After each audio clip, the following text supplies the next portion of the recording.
Welcome to Advancing Health. For many hospitals and health systems, a relatively small number of patients rely heavily on the emergency department for their care.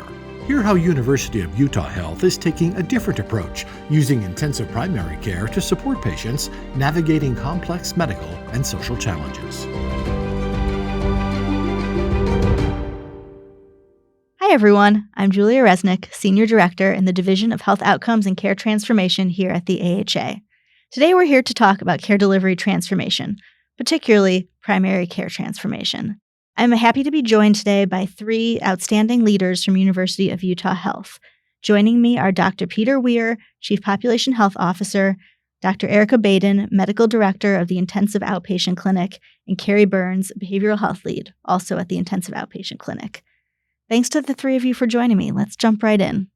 I'd love to learn a little more about what led University of Utah Health to create the IOC and what gap in traditional primary care were you trying to address? Peter, why don't you kick us off?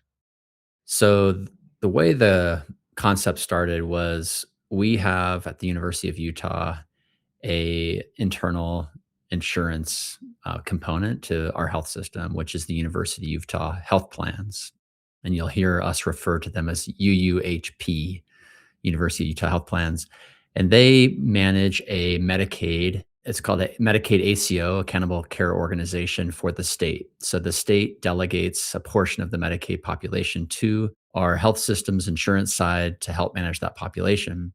And so I went to them about 9, 10 years ago and said, do you have a small group of people within your Medicaid population that are really, really hard to care for because they appear to overutilize, go to the ER frequently, get admitted to the hospital frequently? And of course, like any group that manages a large population of people, there's always a small percent of people utilizing services at a really, really high rate. So it was pretty easy to identify who they were. And then the idea was it possible to create a clinic and hire the right people to provide services to help address the issues that might be leading to the overutilization? And I say it that way in a way that has a little ambiguity to it because we didn't know how to do it or what we were doing, honestly, when we first got started. And there was a lot of lessons learned, but that was sort of the original conception of the idea and how it got started. So that makes a lot of sense. And I'm really curious about, when you're intentionally designing primary care like that, what does it look like? Yeah. So initially, we went into it with a very strong medical model, which is a very physician centric way of thinking, which is this is all medical, right? In my head, I used to think this is going to be a medically fragile patient population, like people with heart failure that was really hard to treat and things like that. But as we began bringing people into the clinic, our social worker at the time said to me, the first 10 people we brought in, all 10 had had significant childhood abuse, both physical, verbal, like neglect, like a really, really rough childhood, lots of trauma. And I thought, this is what I said to her actually, wow, what a coincidence. And she said, no, it's not a coincidence at all. And so what we realized by selecting for like high ER visits, what we were doing, we were beginning to select for a population of people that had needs that extended way beyond medical needs. They were social needs, they were behavioral health needs, they were, in some cases, substance use problems, in some cases, precarious housing. But what really bound our patients together was this idea of having had significant trauma that led to like difficult, challenging coping strategies and skills. And it led to this kind of frequent use of the ER and hospital. Kind of stumbled into that. I honestly, we didn't foresee that. We had to slowly begin to hire the right people. And I want to have Carrie step in if I could, hiring people that could address those issues, which they're not like typical things a health system would address.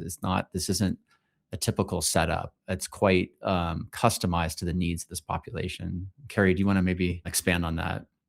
Yeah, I think we look at not only do these folks have high medical needs, which causes a certain amount of trauma, but also their social situations, like Peter spoke about. So a lot of times we have their high medical needs, so they go to the ED because they don't have the right coping skills to say, what can I do? And what can I do not to go to the ED? What can I do to solve my problem without rushing to the ED because that's the only thing they know how to do. They just want it fixed. And with us working with them to improve their coping skills and improve resources in their lives, they can come up with better choices, hopefully, after a certain amount of time. And then they can bring down their ED use and hopefully expand their coping skills and strategies and work through some of their trauma. I imagine that to meet the medical and social and emotional needs of your patients at the IOC, you need to be very intentional about how you're structuring your care teams. So, can you talk a little bit about how you're thinking about that and who the different healthcare providers are that are on those teams and what that looks like? Erica, let's hear from you. In order to create this kind of team, we also have to understand that first it started with healthcare leaders and our health insurance plan, UHP, to have this innovative way of reframing how we care for this vulnerable population. And the team that we have is very integrated with medical support, behavioral health or therapists, care managers, our medical assistants, and our front desk. Each of the people on this team have a way of building rapport, trust, and care for these vulnerable patients that have very specific care seeking patterns that are leading to their utilization.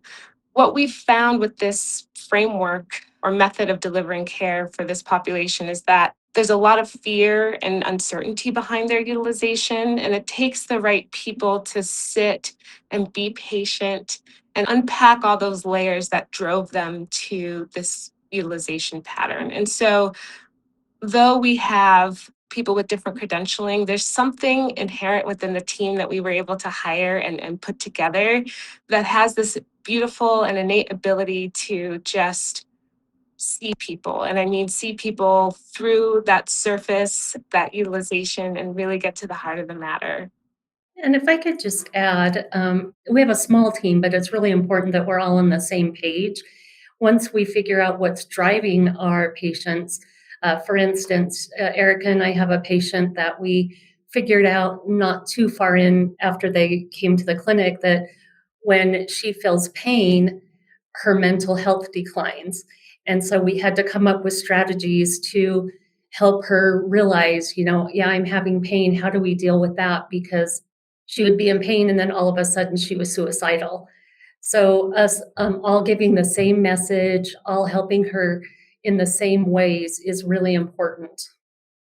What's it like working as a provider on this sort of interdisciplinary team?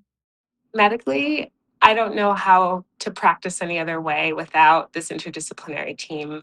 We learned how to lean into the skill sets of our different team members in order to see the whole person. Because if we're just seeing it from the lens of the medical condition, we're going to miss so much of what's really driving the utilization for this particular person or what's that underlying concern that they have. So, again, as Dr. Weir said in the beginning, it was very medical provider or medical centric, but we've moved towards this more holistic, patient centered, integrated approach. And as a clinician, oh man, I know way more medical things than I ever wanted to know working in this clinic. But it's been nice and to be able to see the correlation between medical issues and behavioral health issues. And for patients, what does it look like and feel like to receive care at the IOC? And do you have any patient stories that you can share that really illustrate what it's like to get care there?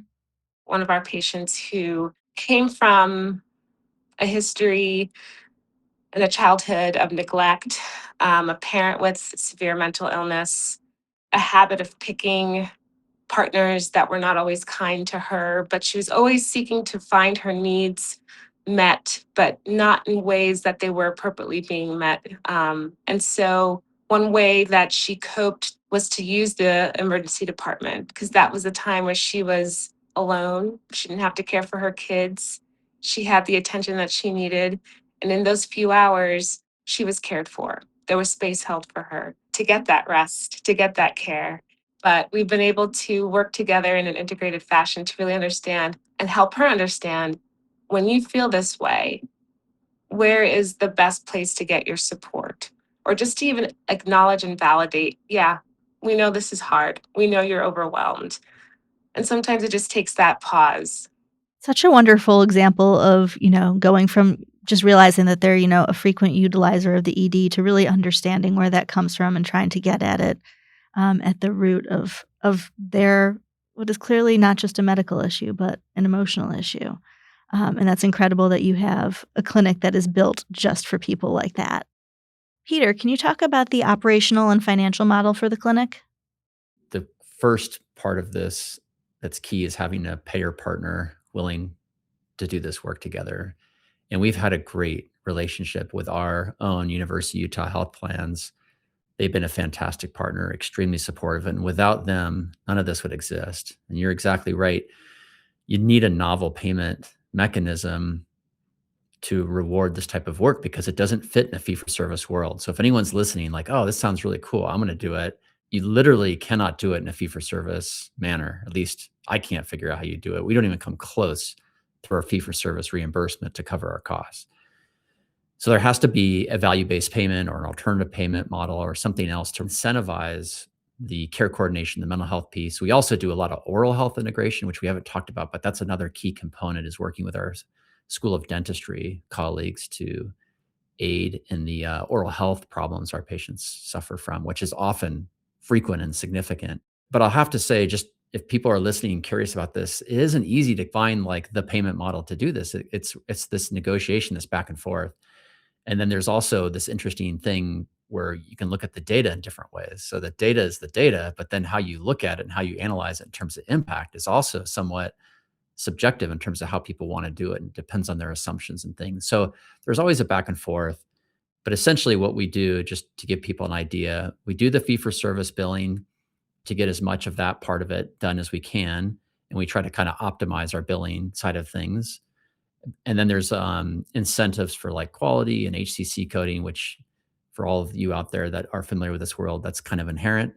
But there's also then money that goes towards the care coordination we provide, which we have to document in our medical record system in terms of time spent, as well as an incentive to reduce ER rates and hospitalization rates.